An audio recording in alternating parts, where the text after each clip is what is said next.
Սերժ Սարգսյանին գտնելու ակնկալիքով գալան կապ հաստատեց Սարգսյանի մամլոխոսնակ Վլադիմիր Հակոբյանի հետ, պարզելու համար, որտեղ է Սերժ Սարգսյանը, արդյոք այս լարված իրավիճակում նա Հայաստանում է թե ոչ։ Սակայն Հակոբյանը հրաժարվեց պատասխանել հարցին, հորդորելով գրավոր հարցում ուղարկել նախագահական։ Իհարկե բացատրեցինք, որ նման իրավիճակում աշխատանքային այդ ընթացակարգը չի ողջունվում, որ ընդամենը այո կամ ոչ պատասխան ստանալու համար կարելի է ավելի օպերատիվ աշխատել։ Հակոբյանը սակայն կրկնեց նույնը, հարցը ձևակերպել եւ ուղարկել գրավոր։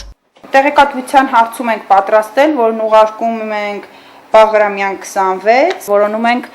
Սերժ Սարգսյանին, փորձում ենք պարզել, թե որտեղ է գտնվում նա այս մի քանի օրերի ընթացքում։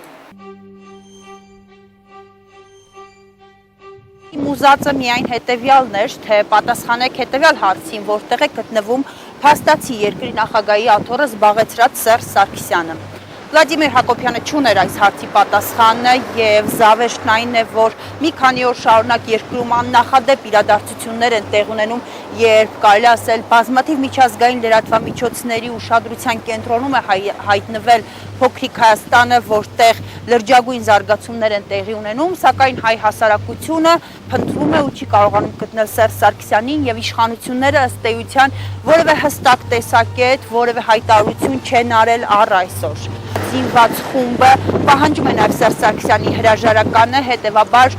ես նաև հարցադրում եմ Սերժ Սարգսյանին, թե ինքը ինչ ասելիք ունի կապված զինված խմբի պահանջի հետ։ Սպասում ենք հնարավորինս սեղմ ժամկետներում Սերժ Սարգսյանի պատասխանին։ Օրենքով սահմանված կարգով կա 5 օր, բայց հուսանք հաշվի առնելով երկրում ստեղծված այս իրավիճակը, Սերժ Սարգսյանը ողջախոհություն կցուցաբերի եւ հնարավորինս սեղմ ժամկետներում կանդրադառնա